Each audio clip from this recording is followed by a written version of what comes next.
Hello traders, this is Offensive from FX Link and I'd like to welcome you back to our Sunday week to market preparation.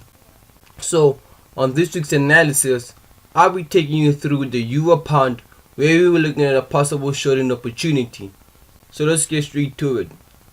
So coming back on the Euro Pound, if you remember quite well, we were looking at this pair 2 weeks back, and this is what we were particularly looking at.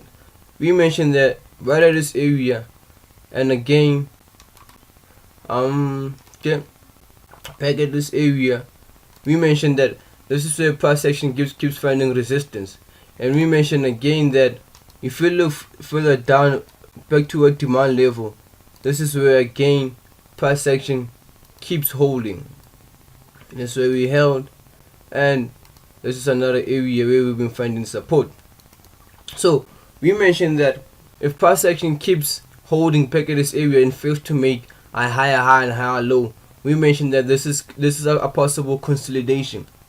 And as we also try to emphasize, after seeing that price action is consolidating, the next step is to form a buyer. So what are you looking to do? So in this case, if price action is consolidating, we will looking to sell high and buy low. So in this case, if we take a closer look at price action, where is price action doing? Now if I could take a box to this area, you see that now price action is approaching our demand level. And if price action is consolidating, and hence we mentioned in the consolidation we're looking to sell high, it means that as soon as price action gives us a push up to this area, this is where we were looking at a selling opportunity, expecting price action to really back up, and from there we're expecting price action to shoot back down to complete a consolidation. This is where maybe we might again be looking at a possible demand level. So on this week's analysis, hence I mentioned we were looking for a shorting opportunity, expecting price action to give us another push up to this area, and this is where we might be looking for a possible sell. So if we could switch down to the lower time frame. Now, right after we got on our daily chart, we identified the direction of the market and we formed a bias or decision of what we're looking to do. The next thing to do on the 4 hour would be the next question would be, how will the market get there? Meaning, how will the market get to an entry point and our target, and how exactly are we looking to take advantage of this move? So another trick I like to do as soon as I switch to the lower time frame, I also want to identify my key support and levels areas. So if I take a look back at this area, this is where we had a nice support or demand area. As you can see, price gave us a really bad down, held, and price pushed up. So we could agree that this area over here, this is where we had a nice resistance, a nice support or demand level. And if you could try to drag it across and maybe change the color and make it okay. And if ever we do that, you see that this is where price action is currently holding. So this point over here is a pretty significant level, and this is where we might be looking at this area again later in future. So in this case, hence we mentioned that we're waiting for price action to give us a push back up. So we're waiting for price action to come somewhere into this area.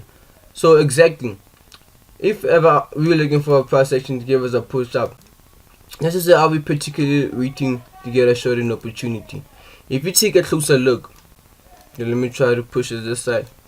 If you try to take a closer look, right here, back at this supply level, pardon me, you will see that just around this, where I drew this red line over here. Okay, let me just change the color, make it green. Okay, just right in this green area, this is where we had sellers coming in more aggressively, meaning as soon as buyers push up to this level, they're afraid to make a higher close. So as soon as price action or buyers come up to this area, sellers come in more aggressively and push the price back down. So if this is where sellers come in more aggressively, this is where I will looking to have my entry point, because this is where I believe sellers will be back in to back up my sell order. One thing about a retail trader, you cannot move the market alone. So we want to get involved where other sellers will be looking to get involved. So this is how my shorting opportunity might look something like. So I'll be waiting for price action to give me a push back up to this green area over here, and this is where I'd have my entry point, and my take profit would have to be back to this area over here where we mentioned this is where we had a significant level, where as we look back this is where we had a nice support, and now this is where price is currently supporting. So if ever I'll be going short, this is where I'll be looking to get my possible take profit. So the next question would be where to have my stop loss. So my stop loss would have to be just a few pips above this previous high. So if I take this up, so at this price is at 28 pips, so I'll be looking to push it possibly at 230, between 35 to 40 pips, depending on your risk management and how much you're willing to risk. So I'll be looking to put stop loss at 140 to 35 pips. Now in this case, we were looking at a trade of risking 38 pips for a take profit of 96 pips. So this is basically a swing trade. Another person would say that he'd also be looking to take advantage of this really up and not leave it up and then come to trend it over here.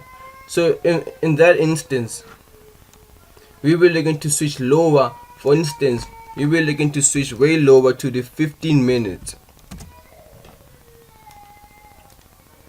So in the 15 minutes, this is where one would say that he will looking to day trade. He will be looking to take advantage of this move, of this really up, until where we were looking for a short-term opportunity.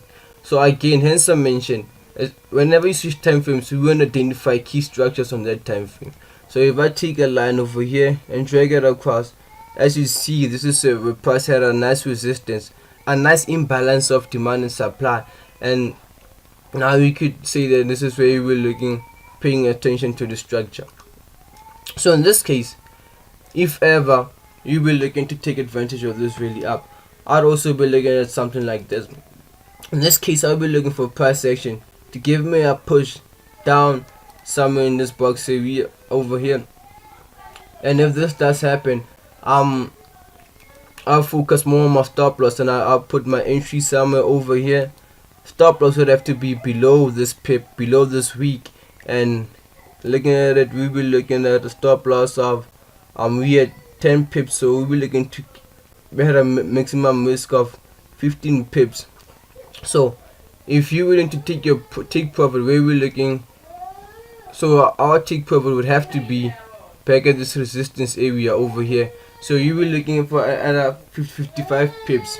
So this second scenario will be a trend continuation. A trend continuation where price action will complete our consolidation back at our resistance to supply level, and after that, this is where you will looking for the overall counter trend sort of opportunity. So yeah, this is it for this week, guys. Hope you enjoyed, and always leave a comment below what you think of our videos.